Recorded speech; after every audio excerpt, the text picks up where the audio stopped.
we'll just begin our formal welcome. Good. And maybe we can begin some of our introductions. We'll see how far we can get. So my name is Jill Stein, and I'm a spokesperson for Lifeline for Palestine, which is one of the organizations in our rather remarkable and spontaneous global coalition, which we're seeing in action here today, in action as it's being translated into, I don't know, 5 or 6 languages. And let me just give Adrian a moment to introduce herself as the other co-host here today.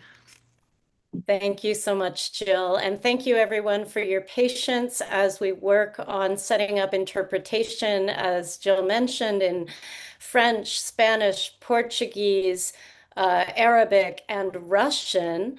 And of course, as you can imagine, it's quite a lot of organizing. So thank you for that. And another reminder, especially to our dear panelists who have so much to say, to please speak slowly to make sure that our interpreters, and I'm speaking to you, Lamis, so our interpreters will be able to interpret properly the incredibly important things that you all have to say. I forgot to introduce myself. I'm Adrienne Pine. I'm a retired professor of anthropology, and I am currently coordinating the Friends of the Hague Group, which is a group of major global social movements that have come together to support multilateral efforts to end the genocide. And we are Palestinian-led, and it's an honor to have the leaders of 2 organizations that are our Palestinian leaders in Friends of the Hague Group here today, Ubai, Aboudi, and Lamis Deek, who we will be introducing momentarily. And Friends of the Hague Group includes major organizations like La Via Campesina, World March of Women, ALBA Movements, and so many others. And it's an incredible honor to be here today as part of that configuration, and with all of you, with Jill, and with all of our really incredible panelists. And I'll just make a couple of special thank yous to everyone who's made this unique gathering possible. Of course, the speakers, the interpreters, the social movements, Adrian, Mark Alborno behind the scenes doing all the tech setup here, Craig Mokhyber, the recently retired, not so recently, actually, he quit in protest from a very important position as the director of the United Nations Human Rights Office in New York, quit in protest of the UN's failure to actually do what it could do to stop the genocide. He quit really back in October of 23. And he's been an advisor to so many of us who've been gathering around the Uniting for Peace mechanism to help us understand and advocate for it. And a shout out also for the many organizations who've been doing this work actually for years, including People Against Genocide everywhere. Now, let's see, did Mark say that our video is ready? Go ahead, Mark, can you? Should be. All right. So I'm crossing my fingers, so let's do it. We'll pause here in the hopes that we can get this video running. Thursday. I can hardly remember what day of the week it is because everything has come on top Can you hear? of us in a rush. Yes.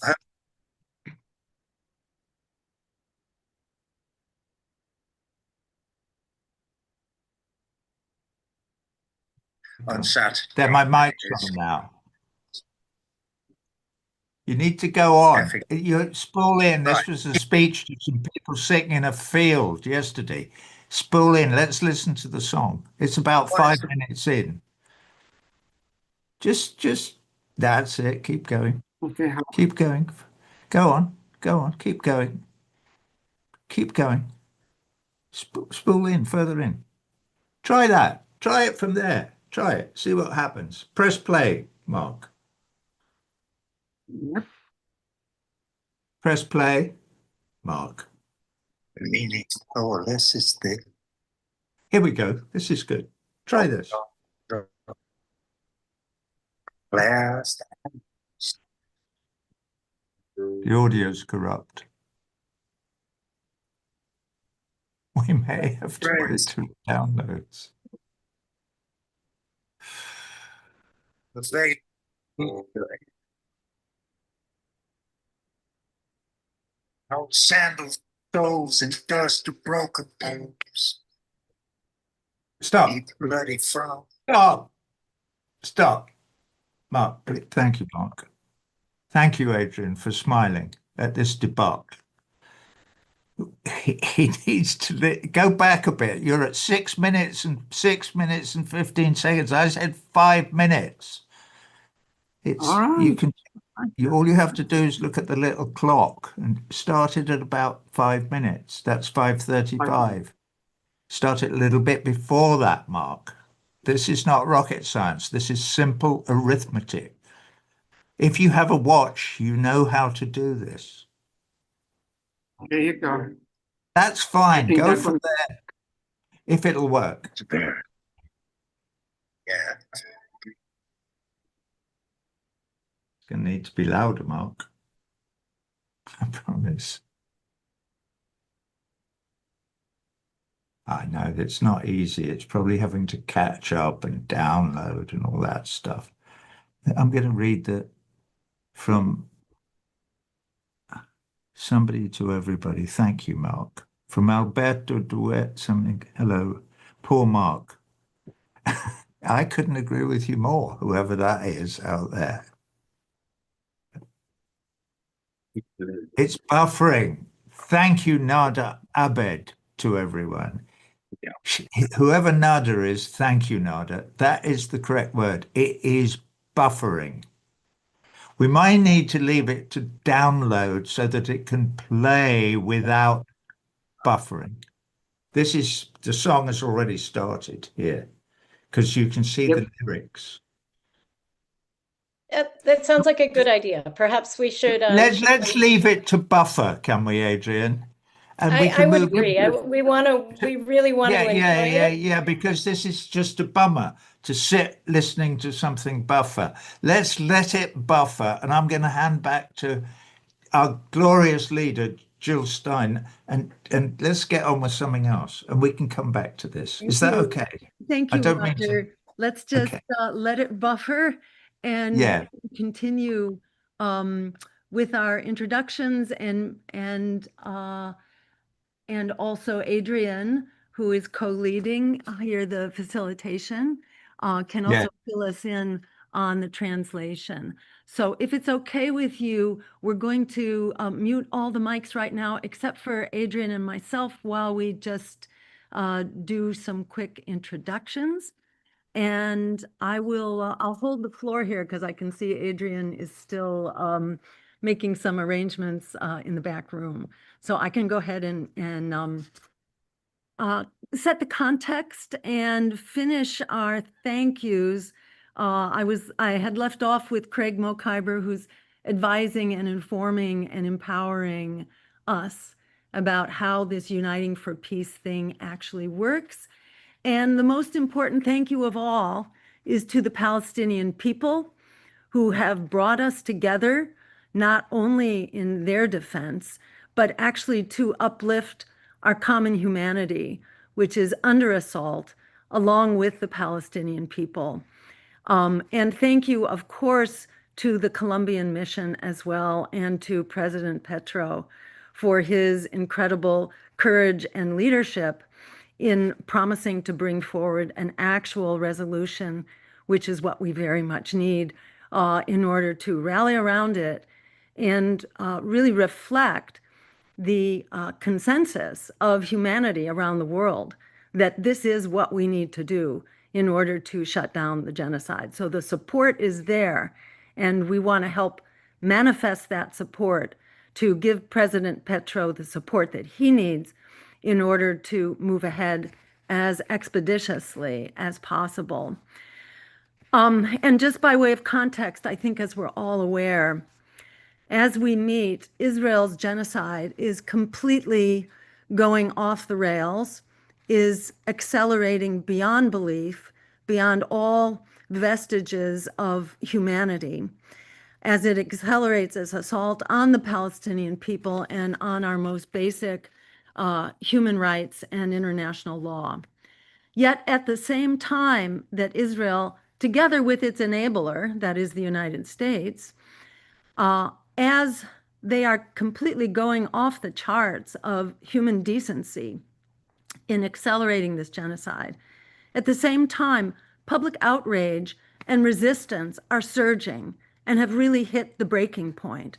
So we see this in the incredible courage of the global Samud flotilla, the striking dock workers, the millions thronging in protest, the pressure from workers like No Tech for Apartheid, which recently had a major victory in limiting the use of Microsoft's AI and storage for the purpose of the genocide. Much more needs to be done, obviously. Also, the ongoing work of boycott, divestment, and sanctions. I think I'm going to make video first because this is. Sorry, Mark, go ahead. Are you saying the video is ready? Sorry, Jill, go ahead. Okay, all right. Let us know when the video is ready and we'll make room for it. So at the same time the genocide is surging, so too is the resistance. And we believe that the resistance and public outrage have really hit critical mass. And what we are doing here in this webinar today is talking about how we can help this resistance focus into the specific mechanism of uniting for peace, specifically for sanctions, for a military embargo, and importantly, for a protection force to be deployed to Gaza, and to Palestine in general, in order to protect Palestinians and in order to open the floodgates of relief, of food, of aid, of shelter, and of reconstruction, and for this to happen by all routes, by land and by sea. And for that, we need a protection force. There is a mechanism for it.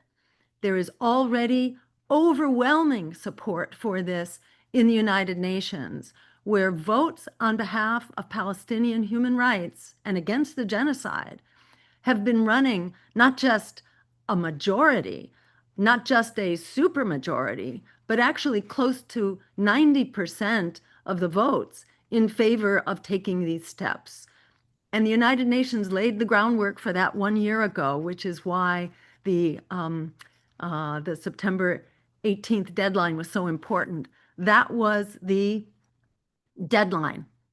When the UN said 1 year ago, you got 1 year, Israel, basically to get out of Palestine and to comply with the International Court of Justice rulings.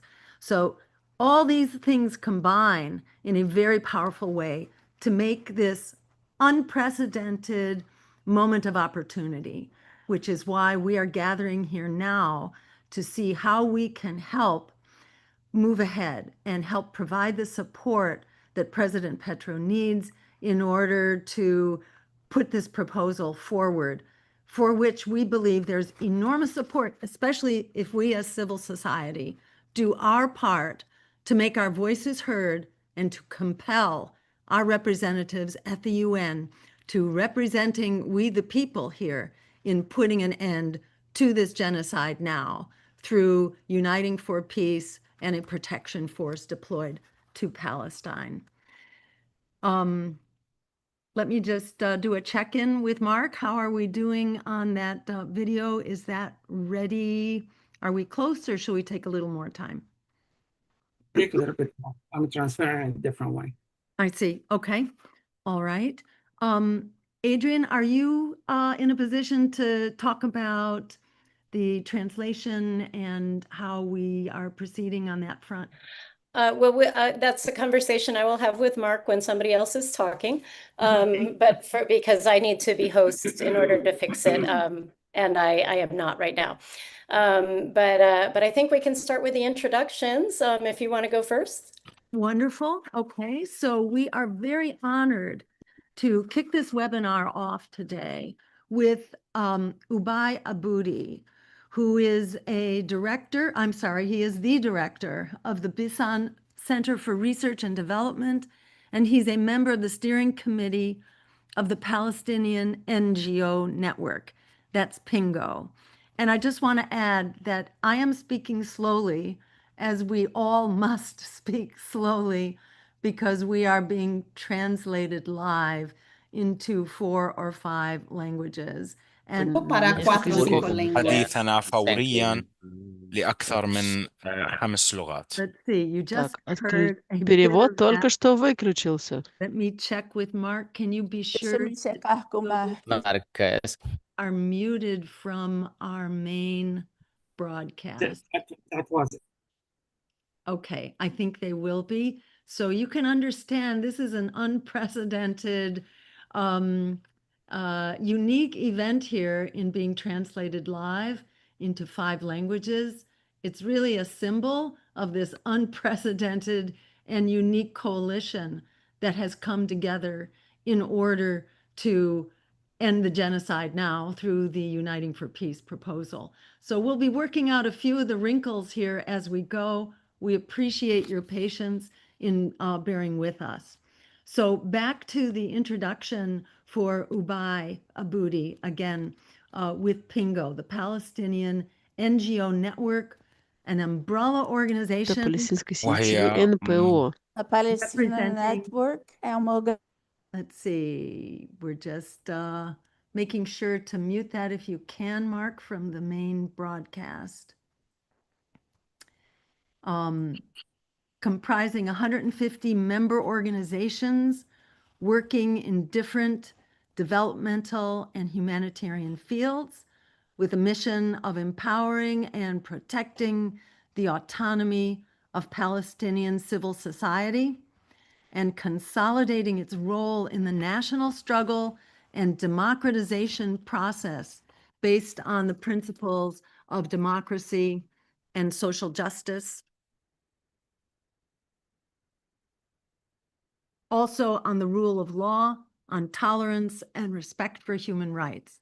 It's a tremendous honor to have Ubai with us, who has been has played such a central role in this upsurge of humanity, which is really here in solidarity with Palestinian civil society, represented in particular by PNGO, the Palestinian NGO network, which is bringing us together in this very dark moment for civilization, to bring us together around a higher humanity, not only for Palestine, but for the future of us all. Take it away, Ubai. Thank you so very much for being here today. Thank you, Jill. Thank you, Adrienne. Apologies, I had one moment of blackout. We lost electricity in Ramallah, but this happens also. So I just want to give a brief on what's happening right now in the Gaza Strip. Gaza City is under relentless bombing, but so is the entirety of the Gaza Strip. The northern part of Gaza, there is almost no access for journalists, but we know that there are thousands of Palestinians still trapped there. In Gaza City, hundreds of thousands have been displaced, but we also know that hundreds of thousands still remain there. We know that Israel is using vicious tactics, arming old M113 troop carriers with tons of explosives. We are hearing reports that each carrier is armed anywhere between 3.5 to 4 tons of explosives of TNT, sent in the middle of Palestinian neighborhoods and blown up with unimaginable collateral damage, of course, to everything that's happening there. The bombing is also targeting the so-called safe areas that Israel designated. They have designated humanitarian areas, but those humanitarian areas that constitute less than 12% of the Gaza Strip are also under relentless bombing. So when we are talking about humanitarian access, when we are talking about the ability of the population to survive, we are seeing that those are being destroyed minute by minute, day by day. What we are also seeing now is the continuation of the famine that was caused by Israeli blockade on the Gaza Strip. Today, 2 young children died because of famine and lack of treatment.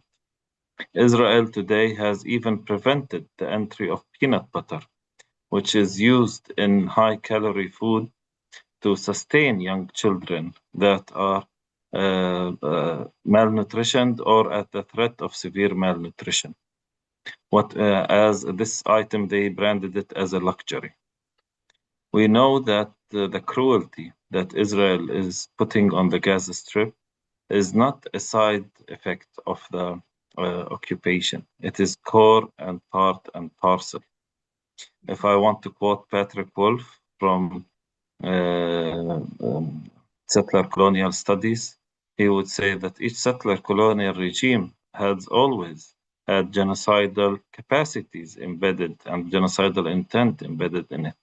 I think Israel is what's doing it right now, is manifesting this intent in its wholesome. There is no reprise for the people of Gaza within the Israeli system. This is also should be understood by everyone. The Israeli High Court, which dares to call itself as a High Court of Justice sometimes, has actually even allowed the Israeli army to starve the population of Gaza. Israeli human rights organizations petitioned months ago for the Israeli High Court that it would end the siege, the unlawful siege that was implemented on Gaza, and the Israeli High Court refused to compel the Israeli army to do it. As for the Israeli government, we are seeing they are clear in their statements, they are clear in their intent, and they are the results of the policies that they are implementing, whether from directly through the Israeli army or indirectly also through the various mechanisms of control that they employ, like the so-called Gaza Humanitarian Foundation, where the very attempt of people to go and get aid is a life-threatening endeavor, unlike the aid distributed by the United Nations. In the West Bank, the situation is a little bit better, but it's also deteriorating fast. Today, for example, the West Bank is cut off by over 1,000 gates, roadblocks, checkpoints across the West Bank. Those roadblocks, checkpoints are not disconnecting or isolating Palestinian communities from Israeli communities. They are isolating Palestinian communities from each other. They are not there for any reason of security. They are there as a reason of control. And we are living under a complete siege now. People cannot leave the West Bank or return because the Israeli army has decided to collectively also punish Palestinians by closing the only border crossing that we can use to go into Jordan and leave. These policies also make us understand that Israel will not stop on its own. The date of 18th of September, when PNGO launched its call for the people to make it a day of action, for organizations to stand up, for activists to come out and say that they are against the genocide that is ongoing and that their governments need to take up responsibility to stop this genocide. As Palestinian civil society organizations, we have been consistent in our advocacy since the founding of, I would say, our earliest organizations back in the late 70s, early 80s, for international law, for respect of all lives, for the respect of human decency. Unfortunately, these very notions today are being called extremist notions. When people come out and talk about and encourage, I would say, soldiers to not commit genocide, to not commit war crimes, they are branded extremists, like what happened with the amazing, I would say, the president of humanity, not just the president of Colombia at this moment, for he gives us all hope, the Honorable Gutierrez Petros. We see what's happening at this moment as a pivotal moment for all of humanity. We either stand up together, force Israel, the US, and its many complicit allies. It's not only Israel and the US. People also need to understand that. There are still companies, for example, working globally in many places, including in global South countries that are benefiting and profiteering from the genocide and from the occupation.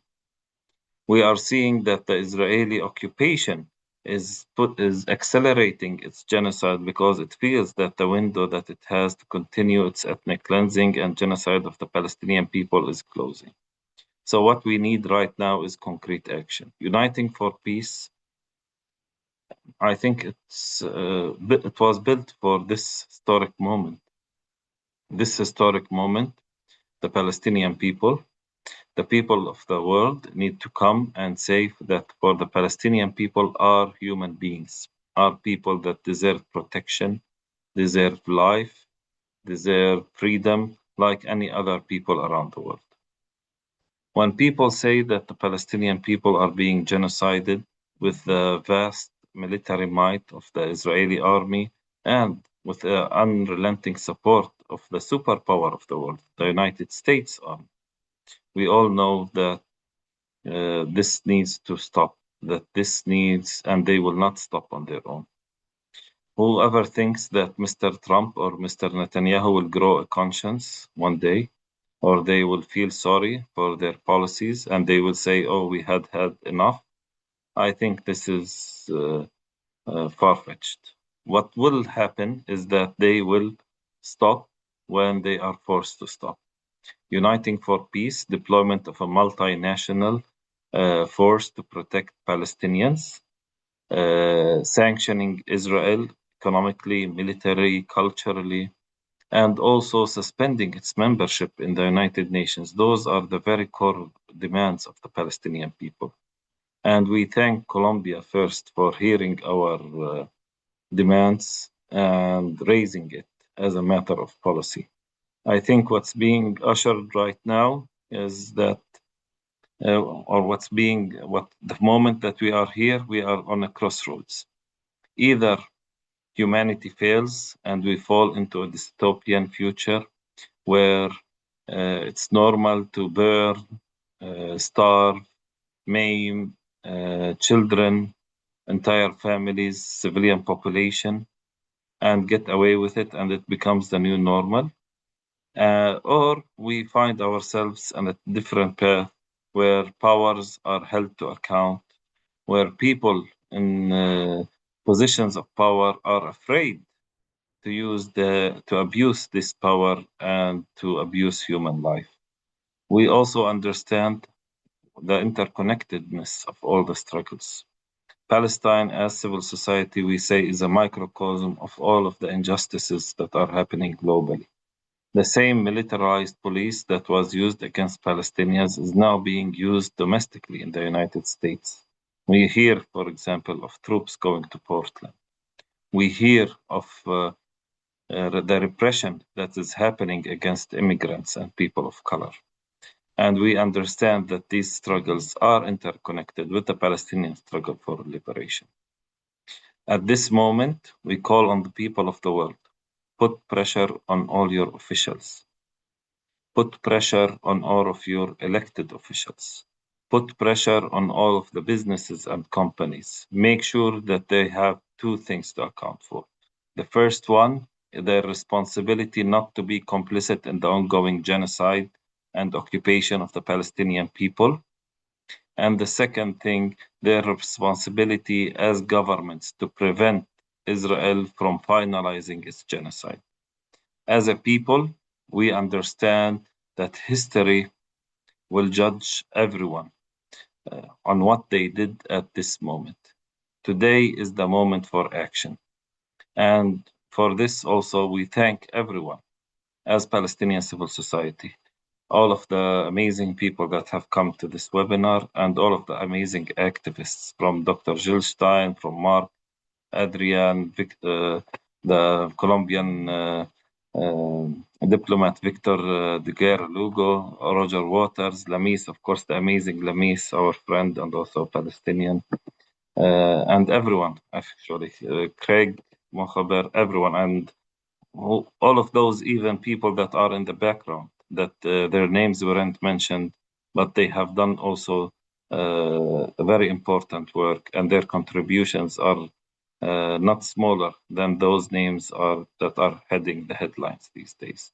So we salute you all from Palestine, and we understand through collective action, we can not just only end this genocide, but also free the Palestinian people. We thank you.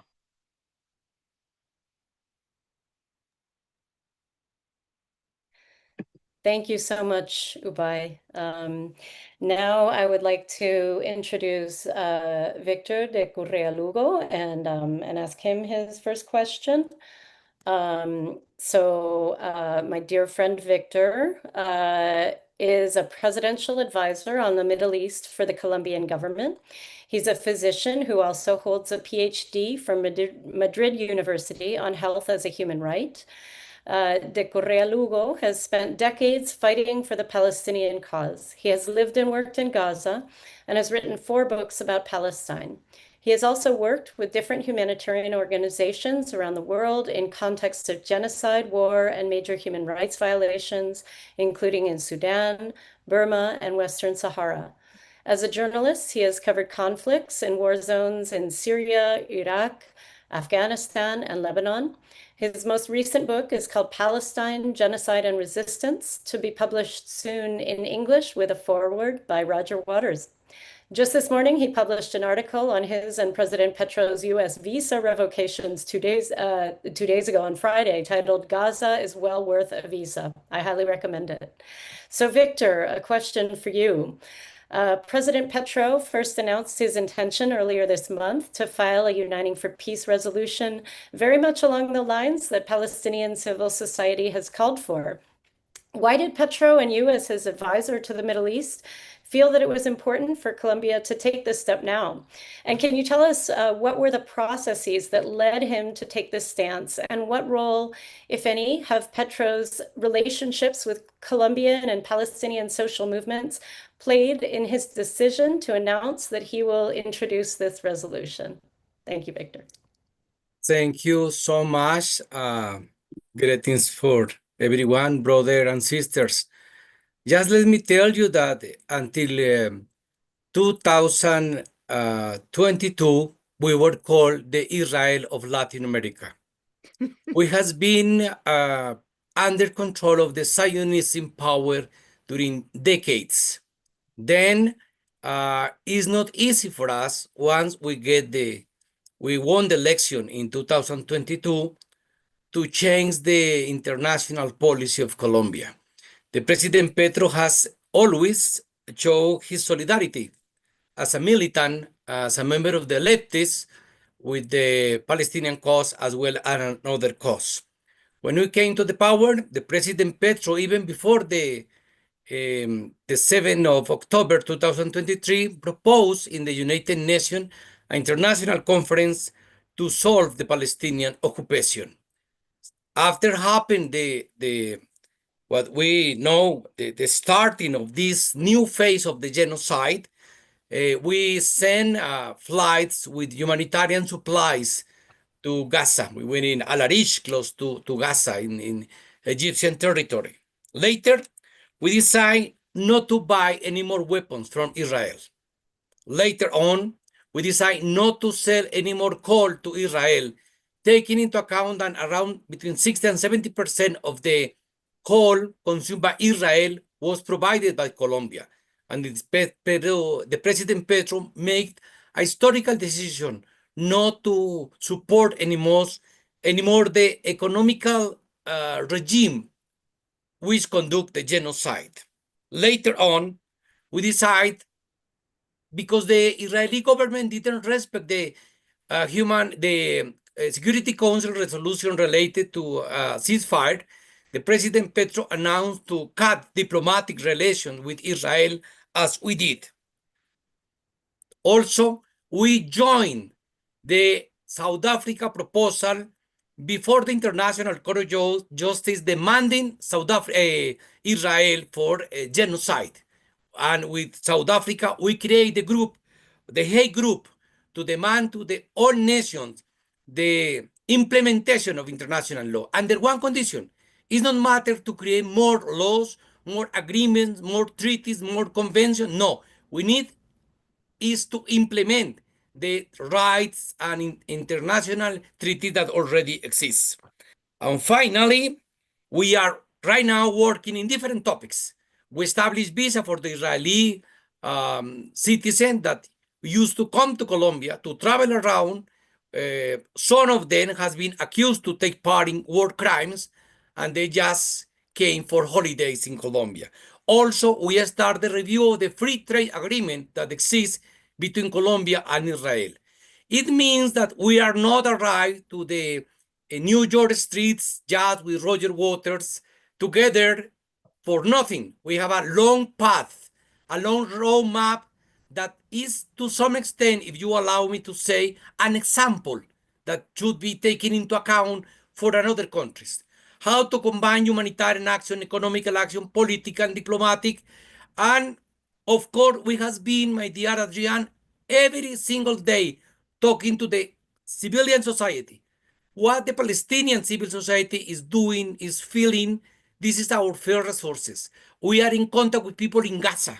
We managed to send some amount of money just 2 weeks ago to buy food in Gaza, and we success to do that. But you know, you have to hear the people in the field, and the people in the field that know what is a genocide, they are our sisters and brothers. And we know it because we have sisters and brothers suffering also the persecution of the previous Colombian governments against them. Just let me give you an example. The paramilitary groups in Colombia were created with the support of officials of Israel. Then we have a common enemy. And yes, let's say enemy in that extent of the word. In this communication with the civil society, we start to look for what would be the mechanism to push for the Uniting for Peace proposal. Of course, we will not put all the eggs in one basket, as people used to say. But one of the possibilities, one of the big egg, let's say, is this legal mechanism. We have also, and I have to say hi to the women group of women, Colombian group of women that are taking part in the flotilla, going right now to Gaza. Because we are also talking to our society. This is also part of the discussion. And we are discussing with trade unions, with students, with feminist organizations, in order to collect all the expressions. You know, we are, of course, talking to the Palestinian Authority, but we have to hear everyone in order to be more loyal to the reality. That is the point. We have to see in the real, and the President Petro say many things. Yes, we agree with some sector of the civil society, as was mentioned by Ubai. It's not matter just of the genocide. It's not matter of the ceasefire. It's matter of the end of the occupation. It doesn't matter. Well, it's important to save lives, but it's not enough to stop the genocide during few weeks and later on to continue. For the Colombian government, it's clear that it doesn't start. All this crisis didn't start in the 7th of October 2023. It started decades ago. There is not one single crime committed by Israel totally new. Home demolition, attack ambulances, kill civilians, produce starvation, control the transit of patients. All of them is normal life in Palestine. It's a daily condition. We don't see, beside the intensity, we don't see a big change in the dramatically treatment of the rights of the Palestinian people before 7th of October 2023. Then we don't talk to genocide just because of the last days. We have a clear commitment to the humanity. Second point, and I know, Adrian, please let me know when I have to cut, because I know myself. I am Latino. I cannot stop talking. Roger knows that. Roger knows that, exactly. Well, the second important point is what is at stake is not just Gaza. We love Gaza people. I was working in Gaza.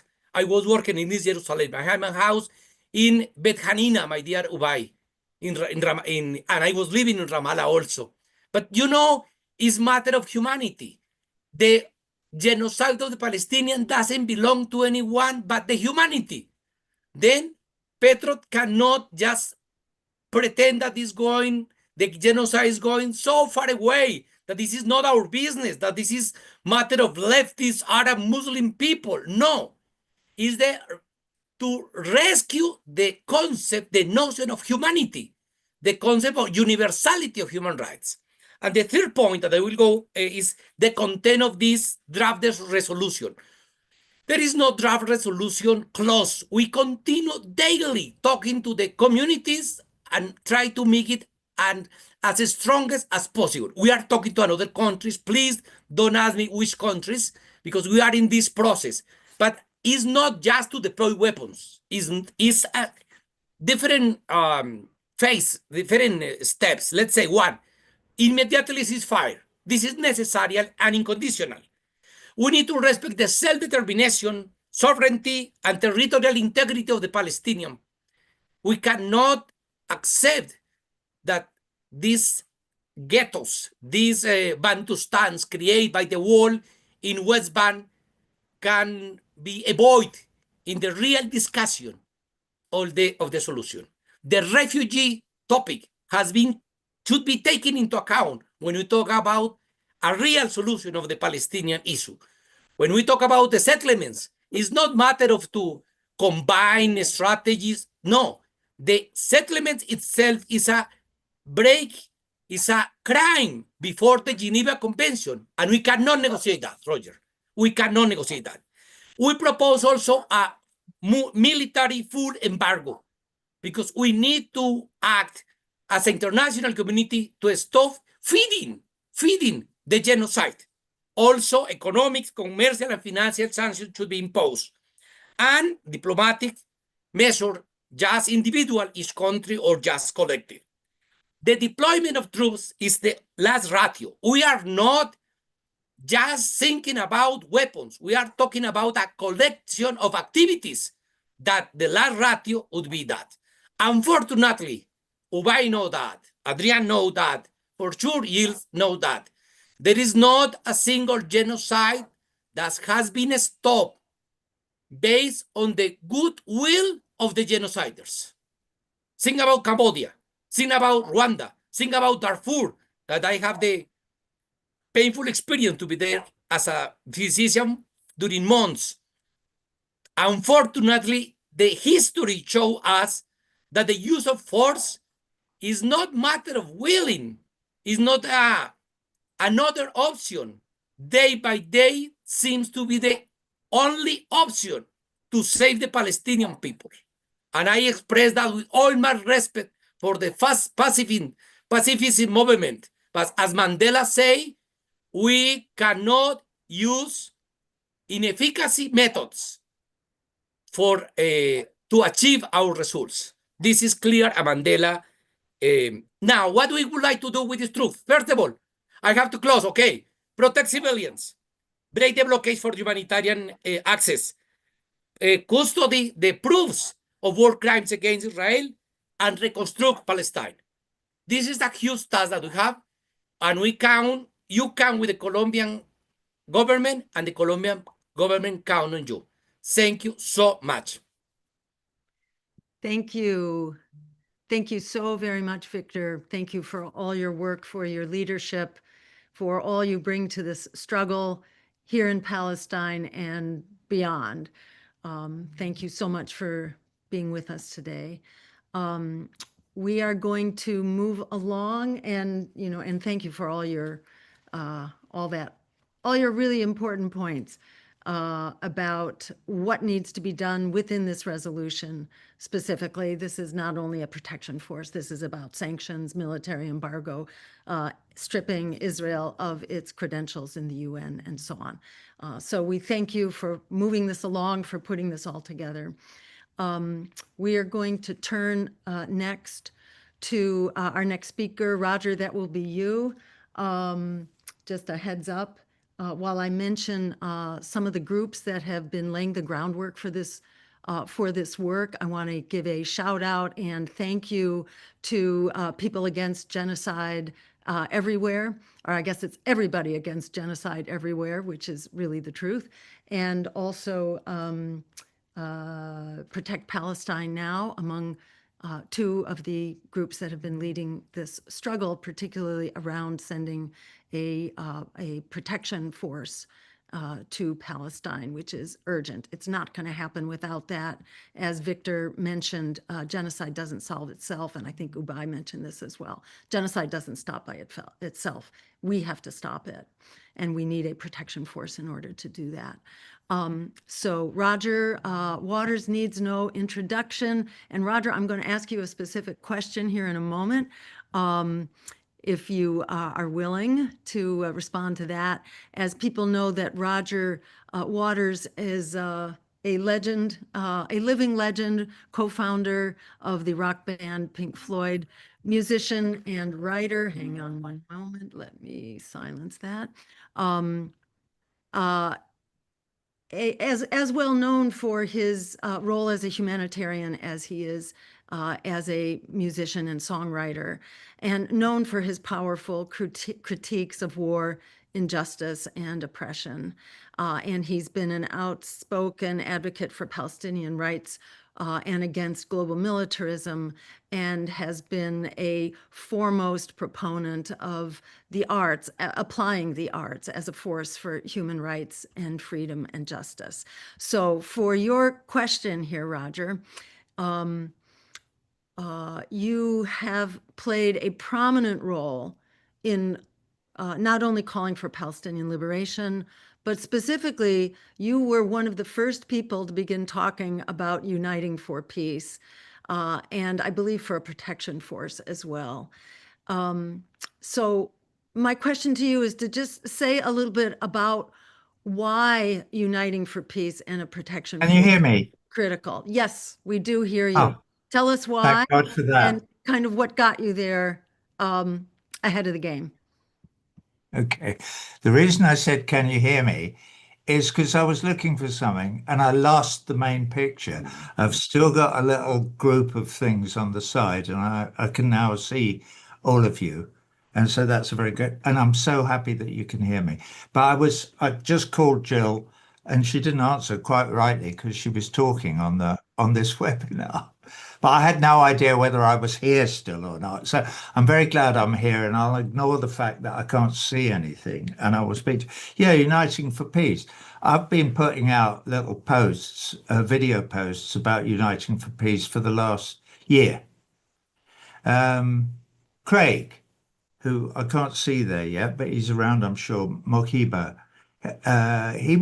I think he maybe turned me on to this, and I started reading up about it. It goes back to November 1950. It was the Americans actually who invented Uniting for Peace, because they wanted to do something in Korea to create a no-go zone, or at the 38th parallel. And they were worried that the Chinese were going to veto it in the Security Council. So they figured out this way of circumventing votes in the Security Council, which is what is so good about what is going on here today and what went on with me and Victor and His Excellency President Petro in the street the other day opposite. Hey, you told me to speak slowly. In the street opposite the United Nations. Is that slow enough? Good. All right. Because I was beginning to gabble, and which we do. I mean, look at Victor. Sorry, Victor. He can hear me. Look at that. He can hear me. So where was I? Yeah.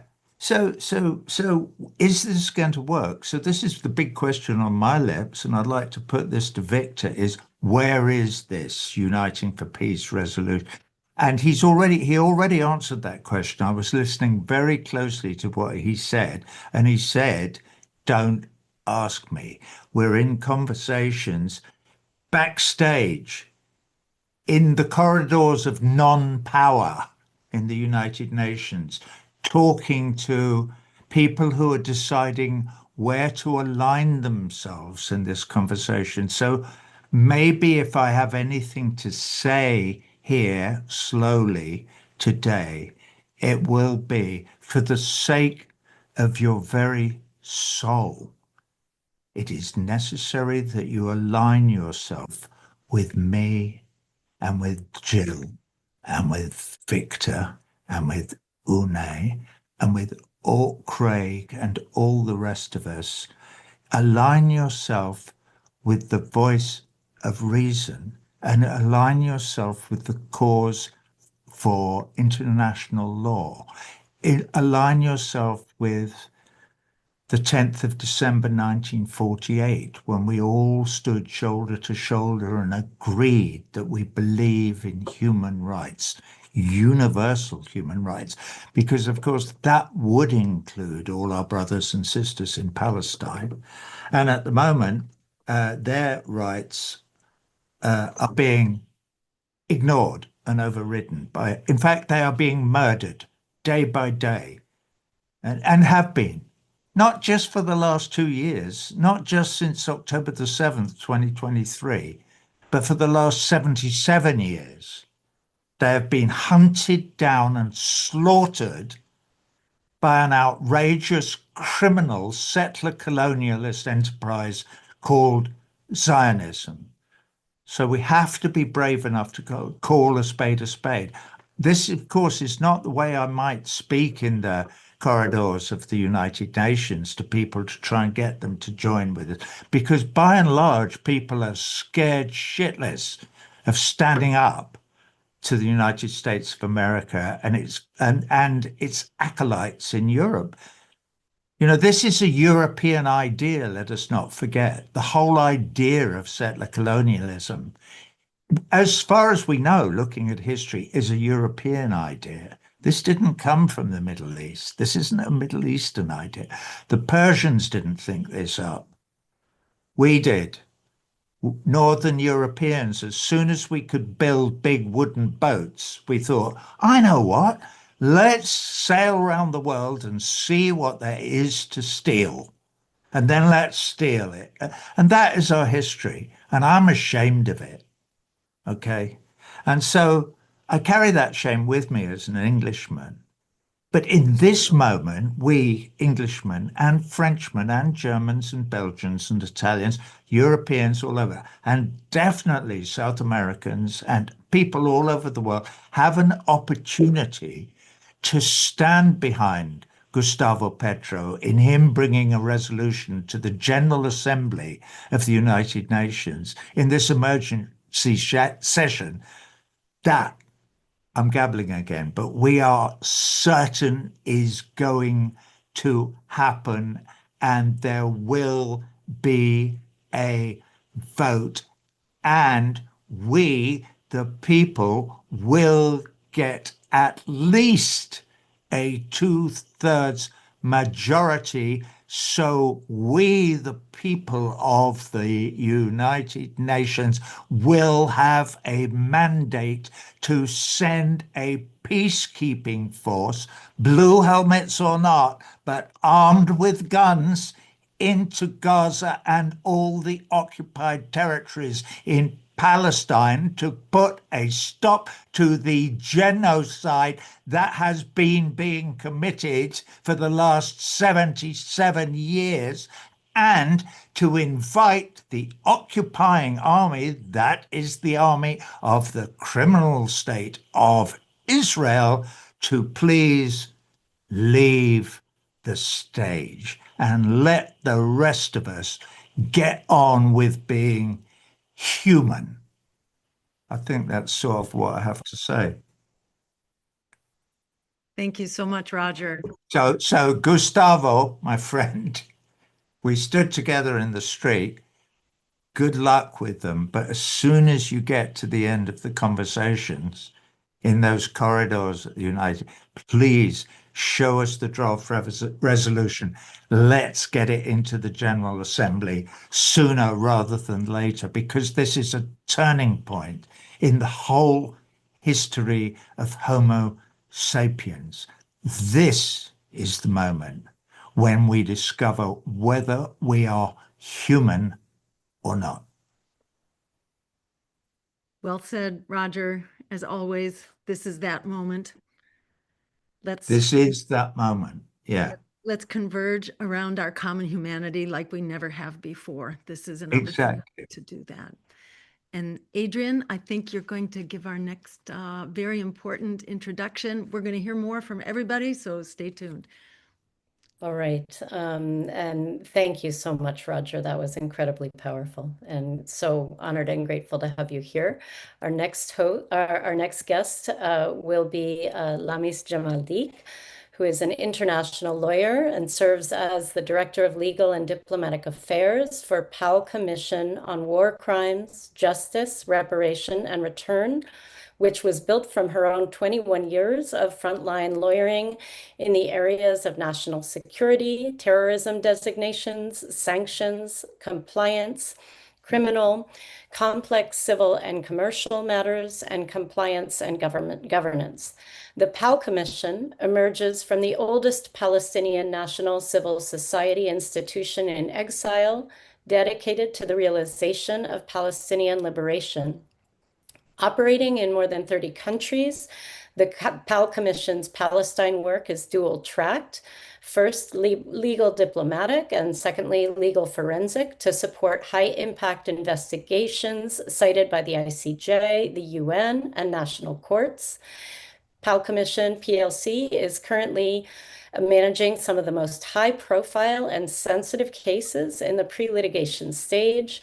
Among its many achievements, the PAL Commission served the first official notice and demand to U.S. officials regarding complicity in Gaza crimes, has halted more than 90% of settlement sales operations in multiple Western states, has expanded Hague Group coordination, launched diplomatic legal delegation for Gaza evacuees, provided legal support for state ICJ submissions and strategic advisory and legal memoranda to UN special rapporteurs, has developed a legal framework for and served as primary co-counsel to the Freedom Flotilla Coalition, to the Conscience and the Madeleine, including managing crises, diplomatic mobilization, and flagging issues. PAL Commission is currently supporting counsel to the Global Samud Flotilla, and PAL Commission lawyers serve as local counsel to Samud convoy delegations. PAL Commission has produced dozens of emergency and strategic briefings distributed to dozens of diplomats and governments. Lamis Deek has been providing counsel through PAL Commission for the Colombian government on numerous affairs, including this Uniting for Peace initiative. In Bogotá this past July, President Petro hailed her as a woman on the global front lines defending life. So Lamis, our question for you. PAL Commission has been working on a wide variety of legal initiatives around the world and now is advising the Colombian government on this Uniting for Peace initiative. You're also, as I just mentioned, legal counsel for the Freedom Flotilla Coalition and advising Global Samud Flotilla.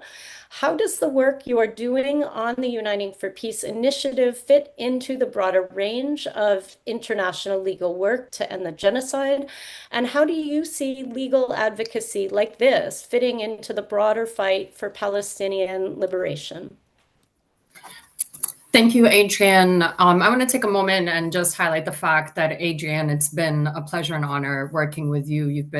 We've always worked as the Palestinian Assembly for Liberation and as the legal diplomatic arm, formally, I think, institutionalized, probably before the genocide, but named after the genocide. It's been an honor and a pleasure working with you. We come from the grassroots. We've always operated on all sectors of society, from lawyering to governance, diplomacy, grassroots, unions, and of course, always in solidarity. And you've been a brilliant ally, from launching Friends of the Hague Group to helping expand it, to keeping civil society in touch. And I will address the other co-panelists for whom it's an honor for me to join many of whom are dear friends. But I will begin as I always begin, and I think as it's important to begin, which is with Assalamu alaikum wa rahmatullahi wa barakatuh. Wassalam ala arwah al-shuhada wa ahali al-shuhada. Peace and glory be upon the martyrs and the families and the survivors of the martyrs in Palestine and all over the world. As my dear friend and my personal hero, Ubai Aboudi, said, yes, we thank you, but quite frankly, Ubai, it is you whom we thank. It is the people in Palestine, of Palestine, as a Palestinian, Palestinian-born Palestinian myself, we owe you the world. Martyrs in Palestine and all over the world are witnesses and testaments to the truth. And there can be no freedom without truth. And what we are seeing come from Palestine and come from Gaza is a message of truth that Palestinians have been telling the world, not just about our condition, but about the condition of empire, about the reality of empire. And that has come at tremendous sacrifice, including from brothers like Ubai, who is a survivor of Zionist dungeons. Aside from doing all of the work that he has been doing for Palestine and in solidarity with other organizations. Jill, there's no words needed to thank you and Roger for all of your work and for putting this together. Roger for being a brilliant, powerful, scathing voice that can rise above a lot of the cacophony, and the absolutely brilliant presidential advisor and good friend, Victor de Correa Luego. You know, I've known Ubai for some time, and Adrian, you as well, increasingly more, because we've always been based in the grassroots, 26 years of organizing and policy work and 21, almost 22 years of frontline lawyering against what Victor brilliantly called in Colombia the control of Zionist operations in Colombia. This is a global corrupt operation. It operates globally. This is something that we're heavily invested in and preparing to operationalize in many countries, including some that are represented here today. Victor, it's been such an honor to get to know you personally, though we've known each other for some time from a distance, and to be able to work with you in Colombia and outside of Colombia. We couldn't thank you enough. I do want to begin by stressing the urgency of this. For us, we call for reparations, full justice, liberation, the dismantlement of settler occupation. And in our legal work, we go into the legals and the parameters. In our diplomatic work, we mobilize, and of course, then we help support all of those who are also trying to mobilize, from the Freedom Flotilla to the grassroots in New York and Chicago and elsewhere. I think Adrian is telling me to speak slower. She's probably sending me a message. No? Okay, good. I'm doing good on yeah, I usually tend to speak too fast. Actually, we are getting some turtles, so if you can speak more slowly, that would be great. Thank you. I'm sorry. Thank you. I think it is perfectly clear to the world at this moment that the Israelis cannot reverse course. Not just the Israelis colonizing Palestine, but Zionists all over the world. You look at some of the lectures that are coming out and the propaganda that is coming out. They have no choice but to continue in the same vulgarly violent, depraved way they have been operating. They have collapsed. They cannot stop, and it is because they cannot stop that they will not stop. They are collapsing, but this collapse does not do anything to stop the fact that at this point, by latest estimates, approximately 1,000, it's not 100, 1,000 Palestinians are being killed and dying indirectly as a result of the genocide in Gaza. Gaza, Palestine, was the Fertile Crescent. Look what they've done to it. One of the oldest continuously inhabited cities on earth. Look what they've done to it. And 1,000 Palestinians a day. People don't realize what a small nation Palestinians are, is a tremendous number. And yes, as Victor and Ubai and everybody has, and Dr. Stein and Adrian, yes, this has been an incremental genocide for 76 years. Escalated. My cousin was killed October 6th. escalated on October 7th, now escalating to the West Bank, as Ubai pointed out. So I want to just begin by saying that time is of the essence, and this is not an exaggeration. What we see coming from Colombia is this realization and the sense of urgency, feeling it, not just from what's happening in Gaza, but the sense of urgency that is pulsing across the world from people who for 2 years haven't lost their voices or their energy or their strength or their commitment. And Colombia has done something extraordinary in a truly extraordinary time, right? Colombia has built the third pole of global power. It has begun the third pole of global power, the pole of global morality, ushering the world into an era where the fear of blackmail and US sanctions and abuses is not only tempered by the rising second pole in the East, but tempered by the voices of the masses all over the world, led by the voice coming from Palestine and inside Gaza. And this is absolutely magnificent. Victor, you should be so proud to be in office with the Honorable President Petro at a time of the rising global power.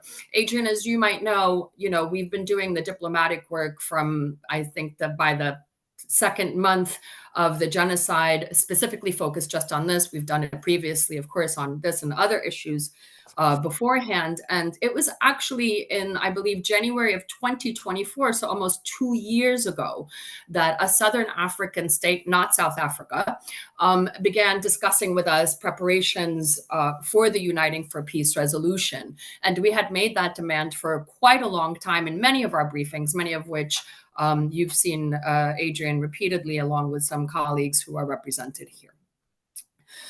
So this has been, we've been aware very much of the obstruction of the US and Western powers about this for a while. And we've been told directly about hesitations and concerns and fears, right? Fears for 2 years, fears which I believe now are almost neutralized, especially on the heels of the Qatar bombing. By many states all over the world, you saw the Saudi-Pakistan deal recently, the Qatar-Pakistan deal recently.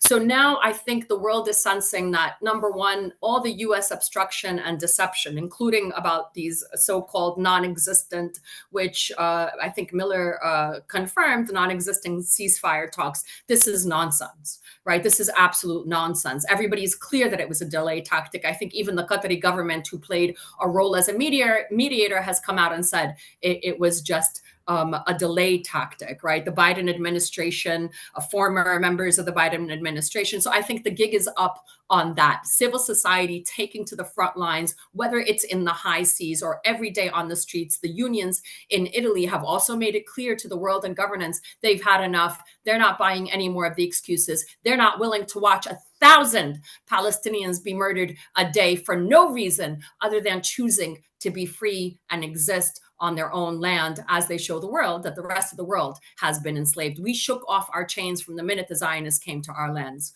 The world needs to do the same. I'll slow down. I need to, I think, wrap up. Is that what you're telling me? So I hope that answers why it's related. I wanted to talk briefly about the French-Saudi plan and its perversion of the ICJ advisory opinion, which is the most important opinion, in my opinion, to come out of trying to protect, right, and cement settlements and military outposts in the West Bank, bringing us to a worse situation than Oslo, recognizing gains, settlement gains during the course of a genocide. These are issues that were critical, which we were raising with Victor directly and debriefing, and also ensuring that they're in there so that we protect not just the ICJ advisory opinion, but the UN General Assembly resolution adopting in full this opinion, UN General Assembly Resolution ES-10/24, right? And so we're up against, I think at this point, to be honest with you though, I think at this point, every government that voted for the New York Declaration, including the Saudi government, will be behind the Uniting for Peace. I'll leave the last note on, which Victor and Adrian and maybe others know, is that we've been canvassing many governments prematurely without knowing what the final text will be like, though we helped to draft the rough draft, which has been in review on these issues. But there's interest. We saw, like I said, Greece, Italy, Spain sent ships to protect the flotilla. This is unprecedented. We've seen Indonesia and many other governments. We can imagine the Yemeni response, Allah yarda alayhum, for when it is time to declare or submit the resolution. The world is clamoring. I would imagine even young people from all over the world are clamoring to see this. We thank you all again, all of the moderators, all of the people here with all of your organizations. Nothing from what we do is possible without all of what you do. And none of this is possible, first and foremost, without the sacrifice of our people in Palestine, including the freedom fighters. We thank you so much, Lamis, for your words, for the incredible work that you have been doing, for your leadership in this struggle. And I think now we had prepared a second round of questions, but what we're going to do instead is to just take questions that that the moderators will select. It looks like we've got at least 44 questions already. So I don't know, Jill, if your people are moderating and can pop some questions up for us, or if we should just select them, or if Mark can tell us. But just want to thank all of the panelists for your incredible interventions. Maybe those who are reviewing the questions could just throw some into the panelist chat so we can see them, and we'll take your recommendations for starters. Before we begin on the questions, I just want to emphasize what all of the speakers have said, and what Lamis just really drove home, which is that there's an incredible opportunity right now for this to actually happen. And the real driver here is fundamentally civil society. It is humanity. It is our basic shared values. And so it's so important that we come out of this determined to apply that pressure and keep applying the pressure, to push back against the French-Saudi deceptions and the New York Declaration and the likes that will continue to try to distract and delay. We need to keep the pressure on. I want to be sure everyone goes to Lifeline for Palestine.com, and please stay tuned, because there are actions that are posted there on our Take Action page. Are you hearing me okay? My dog is going crazy in the background. Okay, all right, great. So this is about us applying the heat and holding the feet to the fire of all our UN reps to be sure that they are voting in support to give up President Petro the support that he needs. We need to come out of this as a united force ourselves and to keep that action front and center. So please go to lifelineforpalestine.com so we can continue to stay coordinated. And let's see, are you seeing some questions, Adrian, in the chat? I'm not seeing the ones that have been selected by the moderators. So I think what I can do is Adrian and Dr. Jill, while actually you're probably gonna go ahead and review the questions and pick one or two to answer, I want to thank everybody today, from Ubai, from Dr. Victor, and Lamis, of course, Roger Waters, and everybody joined. I can't thank you enough for speaking on our behalf. I can't thank you enough on actually taking this opportunity, like Lamis was saying. Give me a second here, let me just put my line.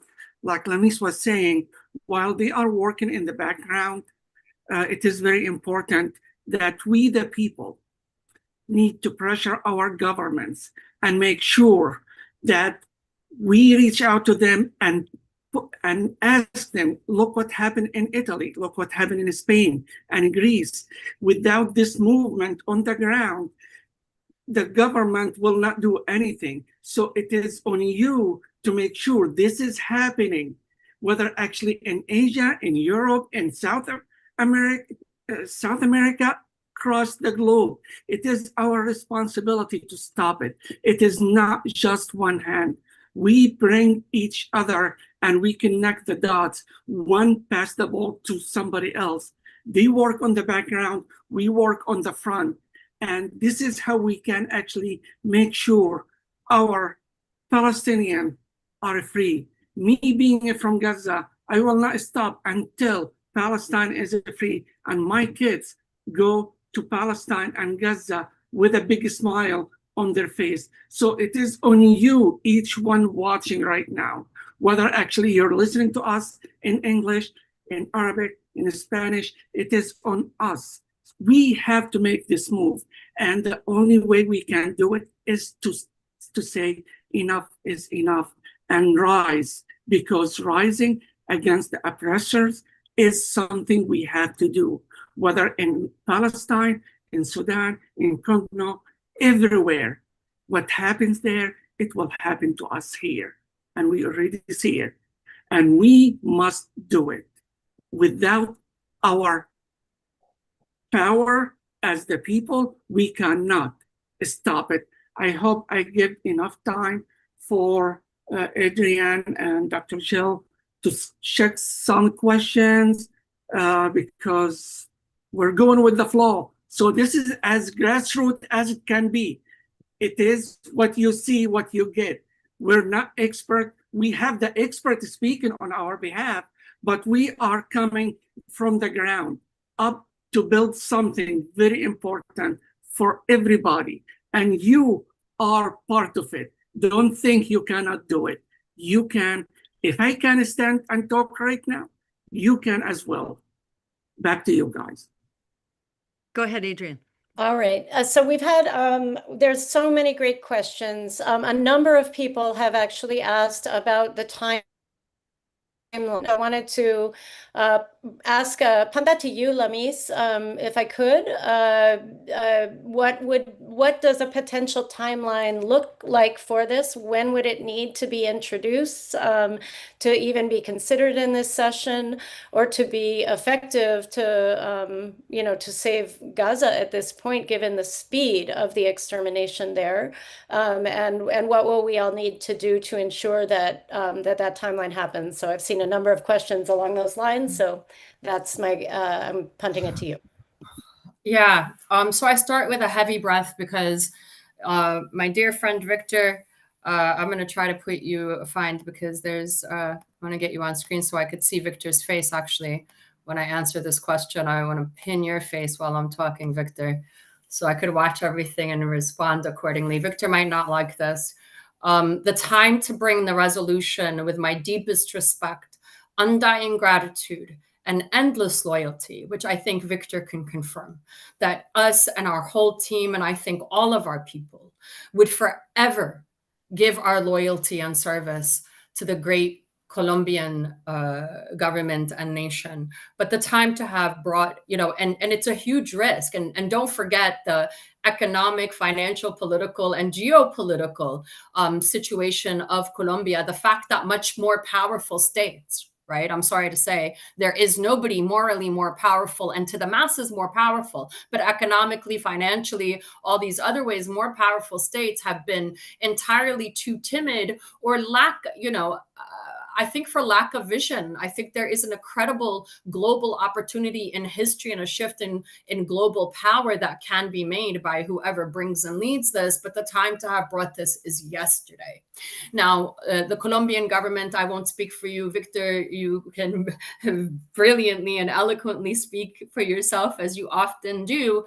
But there has been a tremendous build. I mean, these aren't small decisions. We aren't the only issue.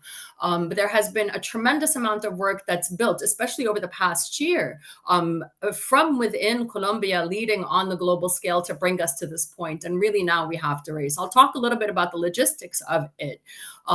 The way that this is intended to happen is under the emergency powers to call for the emergency special session under UN General Assembly Resolution 377A VIE5. And any government would basically propose it, and there would be a meeting, an emergency session held of the UN General Assembly within 24 hours. Of course, one would expect that what would happen is that this would be, discussed reviewed alignment, canvassing risks, concerns, which is, I think, the stage that we're at now. I believe that's Victor's answer. But once that submission under UNGA, Uniting for Peace, I'll just say UFP if that's okay for people, 24 hours, and then it's up to the terms. Well, it's up, then it goes up for vote, and vote could be in a matter of hours, right? And it can be in a matter of hours. I'm going to put a pin in this. The vote could be in a matter of hours if everyone, every single day, 10, 12, 13, 14, 15 times a day, calls and emails their foreign minister and their mission in New York. Very easy to find. Every country all over the world, all civil society, calling, messaging, emailing. If that's done until there is consensus, that vote could be a positive majority vote within a few hours, or it could be within a few days, and then action is taken. I saw that people had said, you know, it's never worked. That's not true. It was quite effective in the Suez Canal in 1956. Perhaps one of the most effective examples was in 1956, and that was over. I'm sorry. I'll stop here. Thank you. No, you don't need to stop, just to slow down a little. Oh, sure. But I think that answers the procedural question. Now it's an issue of the diplomatic calculations, right? And also the economic aftermath, everybody. You know, one of the questions that we were queued up to answer is, what do we have to prepare for? You know, I think one thing that's been absolutely brilliant. You know, I learned as a New York attorney for a long time, you never walk back. You never apologize. You lean in. And Colombia, President Petro, the advisor Victor, their lean in has been absolutely magnificent, strategically, politically, in terms of the energy it's given the world to watch this, relegating the concept of UN sanctions as a laugh, as a joke, as the world's greatest irony, the disrobing of the empire. The emperor has no clothes. And I think that's brilliant. And I think we're seeing an increase of that. And it would be, I think, epic. And I think I've talked a lot about sanctions with Victor and probably in Colombia, that this moment, that this government be the one to destroy the dominating rule. You know, I was asked in one of my lectures, I was asking my students actually in one of the lectures, you know, what is the biggest, most powerful law in the world, you know, and what is the real erga omnes, right? The laws that every state must abide by in the world. And they said international law and commercial, absolutely not. There has been, up until this moment, there has been one erga omnes, one powerful law that rules the world, and that is US sanctions by the US dollar. You are all witnessing the collapse, very rapid decline of that power, and Colombia leading the way to relegate that sanctions power and the meaningfulness of that power, inshallah, to the dustbins of history, not just Colombia, but certainly the people in Palestine and absolutely the Palestinians in Gaza and the freedom fighters there. So I think that as the power of US sanctions and US dollar declines, we will also see a lot more governments, and we have a good number who are quite interested and considering it seriously on general terms. So it's up to us. What happens from the moment it's submitted depends on what we do now. I think that's my short answer. I hope the process has been clear from what I present. Fortunately, was your short answer. You are like Latino people. Just to make brief, I will promise I will be brief. First of all, the resolution proposal or resolution draft is just a mechanism. It's not an end in itself. Please take into account this is another strategy. It's not the only one. Then we don't need this draft to start doing something.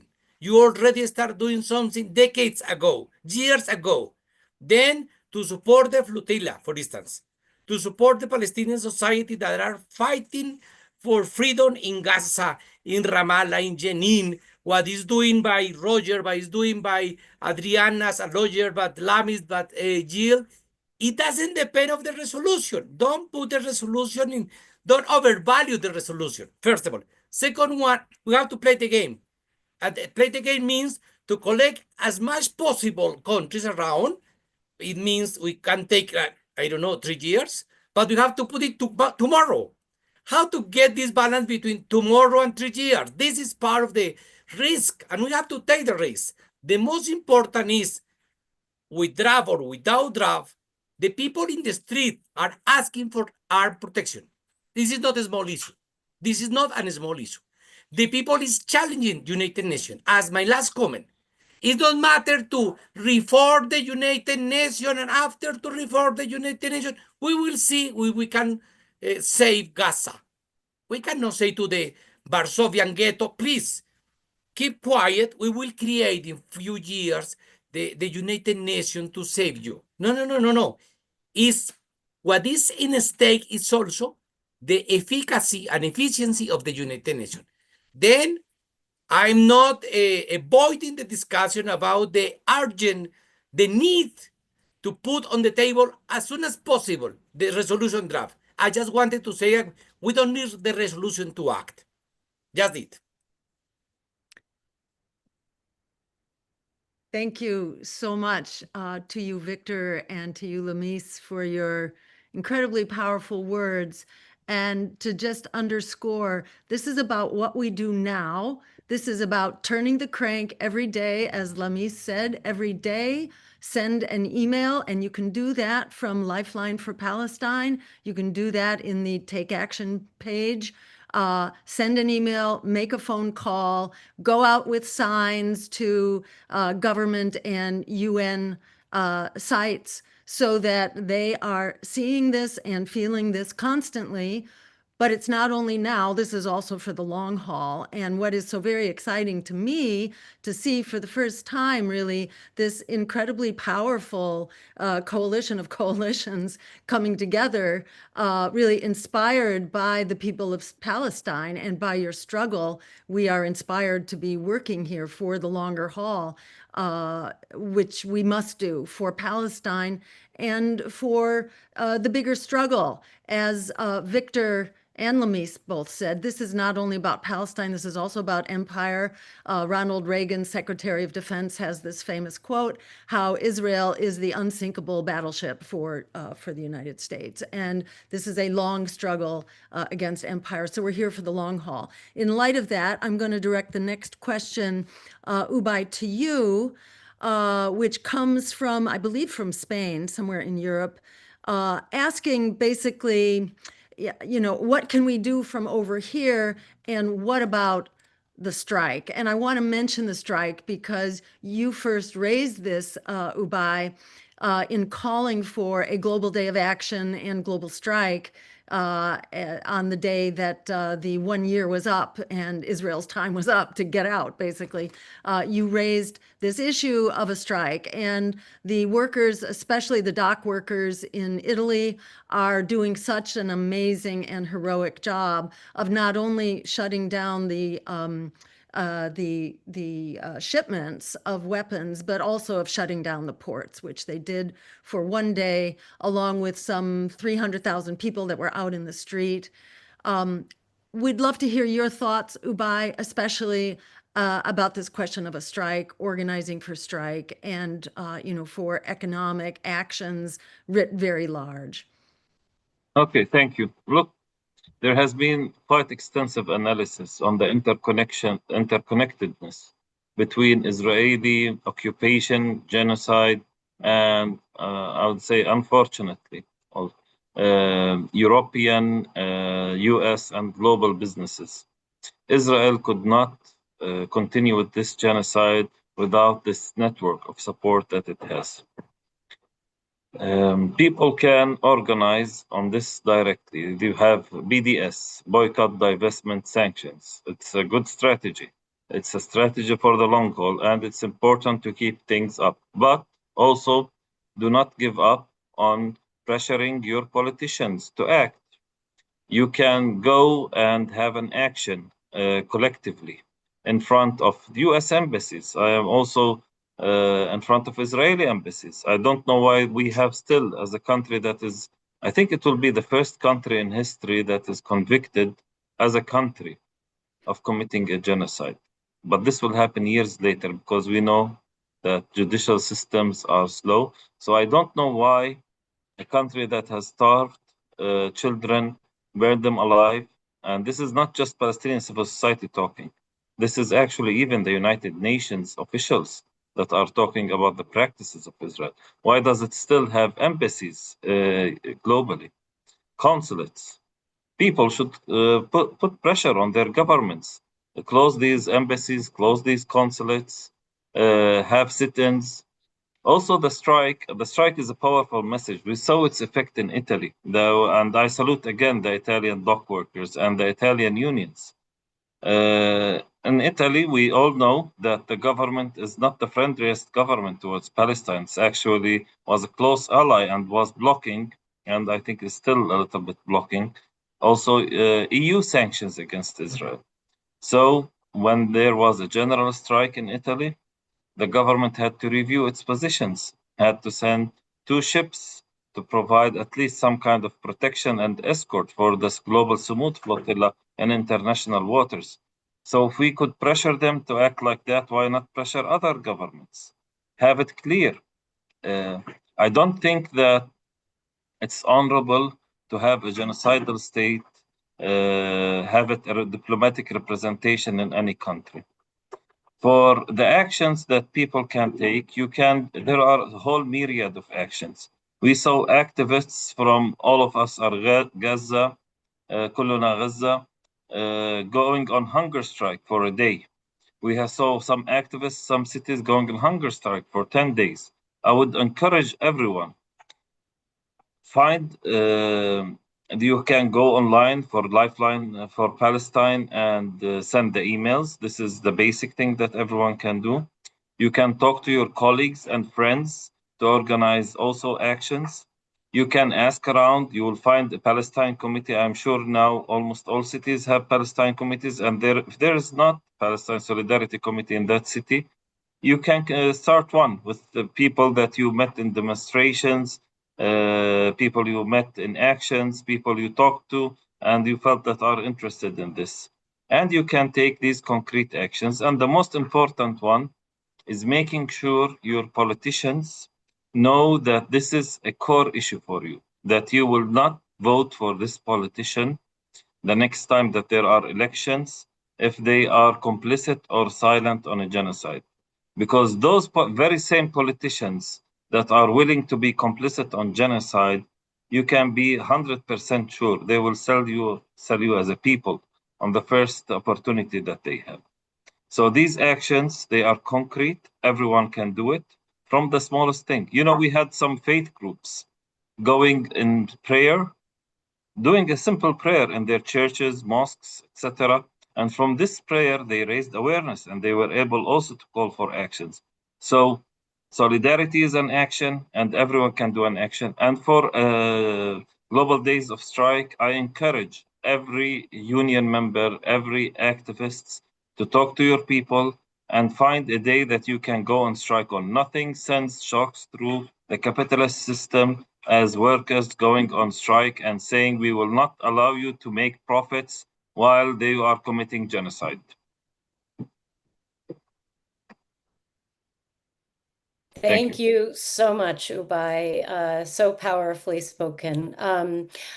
We've got a question, and I think this might be the final question before we go into Roger's video. It's a question for Roger from Sixto Emanuel Castillo Lugo. I'm going to translate it from Spanish.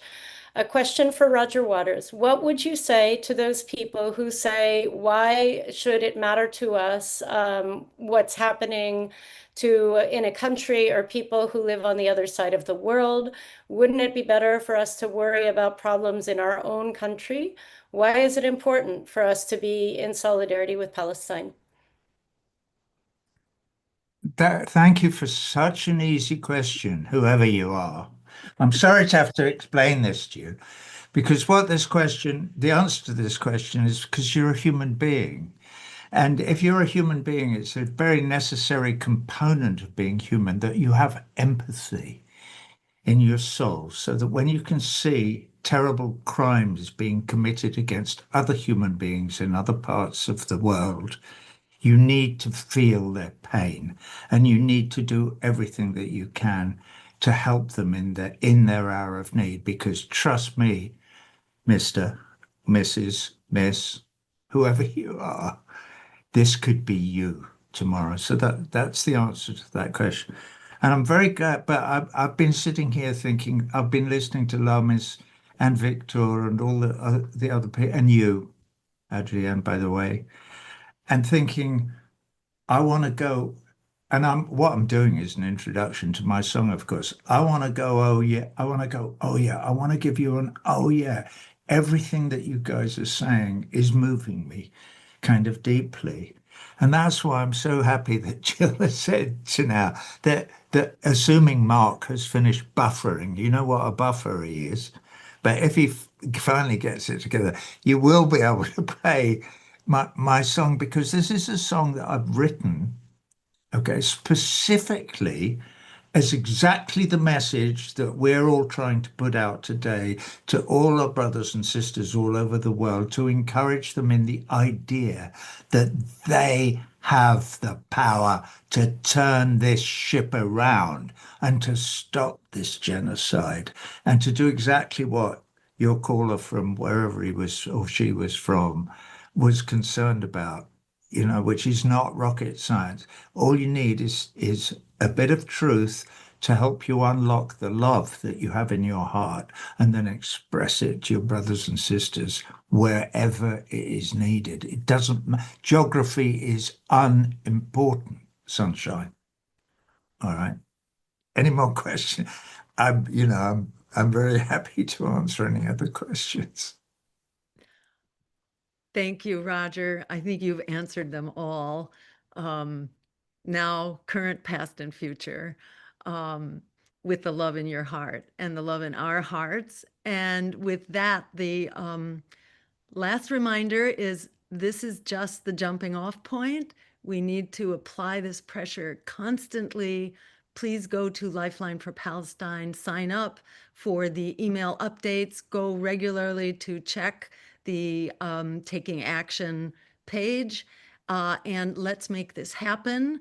And with that, a big thank you once again to everyone, Adrienne as a co-host, all the speakers, the translators. Thank you for making this first of a kind global assembly here possible. And we hope to do this more.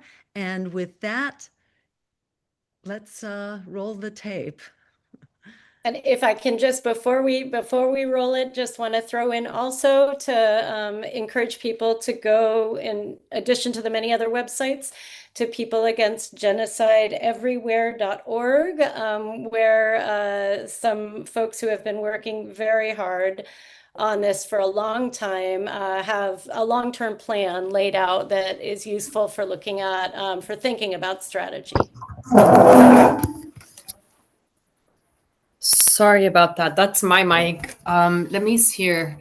I just went off camera to have a smoke. I'm sorry. I'm a smoker. I smoke a lot, especially during the genocide. I just wanted to shout out real quick, Pal Auda, but also I wanted to clarify. There was a question, Adrienne, if I might take a second to clarify, that somebody asked saying, so once the resolution is submitted, we lobby our governments? No, folks. The lobbying happens now, and it's not just one email that's sent. It's showing up. It's as many emails and phone calls as you can every single day, please, starting yesterday, every single day. Just a small example, Adrienne, if I might, you know, the US government with all its might, right, with all its might, when they wanted to shut down a conference on genocide during the height of the genocide, I think it was last winter, they knocked on doors in the hosting states 30 times a day, and they have immense power. That means that we need to do it 300 times a day. Knock on every door that we can access. Call, don't stop calling, starting yesterday. Sorry to interject. I know I'm out of turn. I apologize. We love your interjections, Lamis. Thank you. Thank you. Thank you. Thank you, everybody. Now, Roger. Yeah, Lamis, we loved your interjection. Finally, I downloaded your song, and thank you for sharing. And thank you, Mark. Thank you so much, Mark, for your brilliant work and your brilliant words. Thank you, Mark. Oh, I mean, hey, thank you, guys. I mean, all what I'm doing is connecting the dots. I'm not doing anything other than that. And you're never mind the dots. Just press play. Okay, but I want to thank you, Roger, first for Oh, writing brother. the song, Brother, because my I friend. haven't even seen an artist, a Middle Eastern artist, to write a song, and you stepped in and wrote a song for the Samud, for Gaza, and all of them over there sitting, doing nothing other than enjoying their life. So thank you. We really appreciate it. And I will play it right now. Bravo, grazie, grazie mille. Is this going to play? Is it?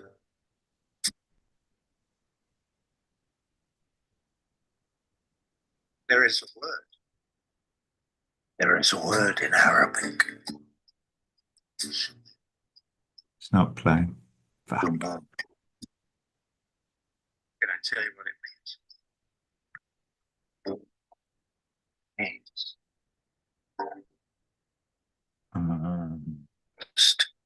Perseverance. Yeah. Particularly in resistance to the occupation of your homeland. Someone touches my heart.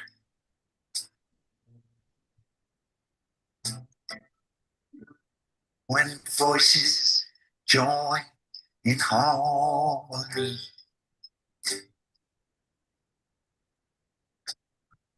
and in that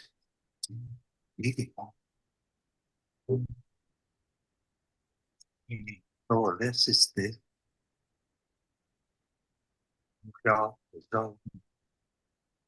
class.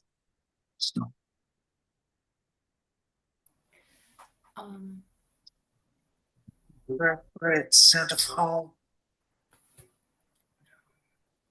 pervades the air. No sandal soles and dust of broken bones. Eat bloody from the dominant. And all the big parades of chuck and awe and swagger on the carriage. Okay, yeah, because this is.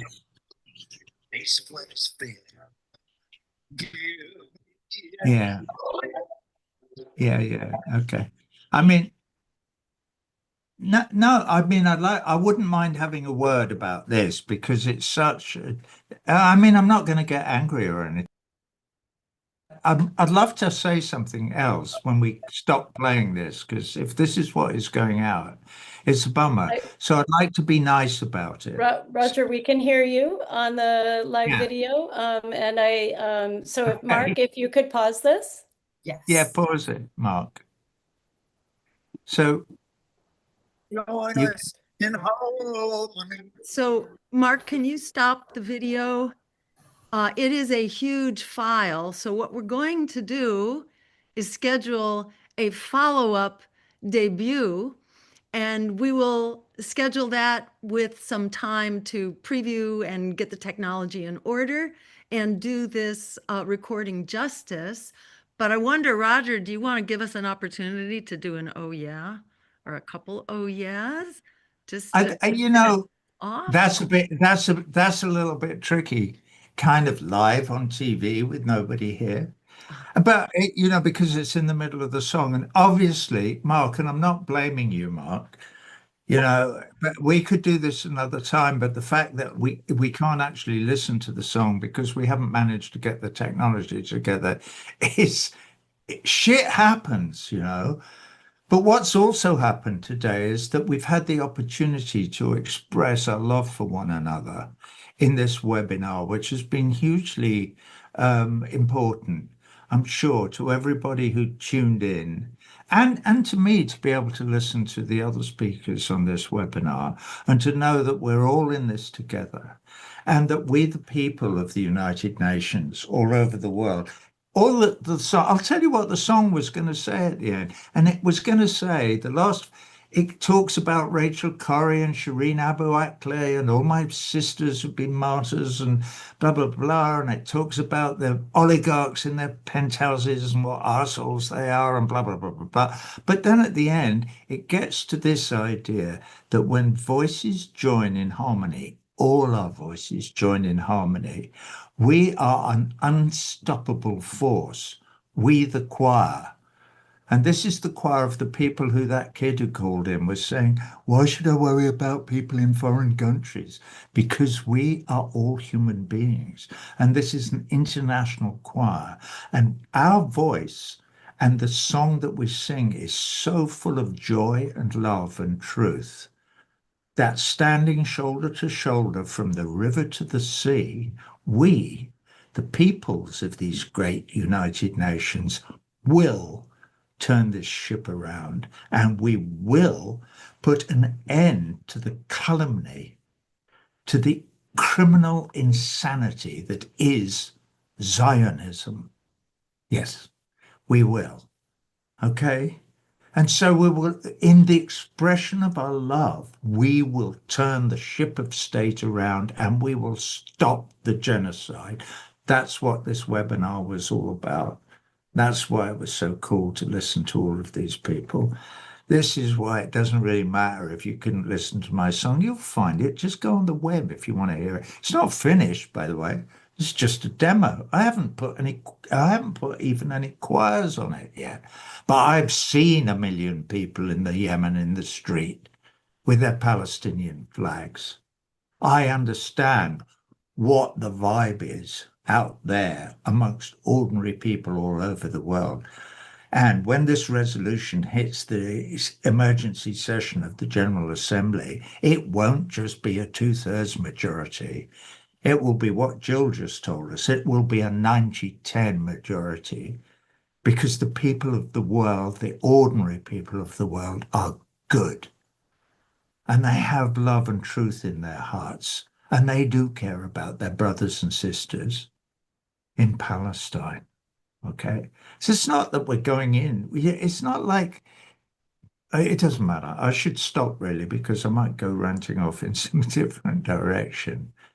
But Jill, thank you so much for having me on and allowing me my small part in this very good webinar. And I'll shut up now. And hopefully people will listen to the song some other time. We will turn this ship around, because this ship is heading for the rocks. Yes. So sorry, I'll stop. Thank you, Roger.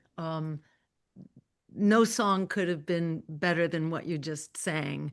And we thank you for that. Everybody you can go find it on YouTube if you just Google Roger Waters' Samud song, and you can carry it with you every day as you take action every day to ensure that we do turn this ship around, starting with Gaza and continuing from there. Thank you so much to everyone. Thank you, Adrian, for your incredible work pulling this together. Thank you to all of our speakers, to our interpreters, to all who've tuned in. So we go forward together. Thank you all so much. Stay tuned, and we will do this again as soon as we can. Thank you so very much. Thank you, Jill. Thank you, Roger. Thank you, Lamis, Victor, Ubai. Thank you, Mark. And thank you so much to the amazing interpreters who have translated this incredible webinar into so many different languages. We love you. We're grateful for you. And, you know, this work relies on interpretation and translation to bring us all together. So thank you all. And the recordings of this in all of their languages will be available at Lifeline for Palestine and other places. So stay tuned, and let's keep it going. Thank you so very much. Thank you. Thank you. Thank you. Thank you, everyone. Thank you.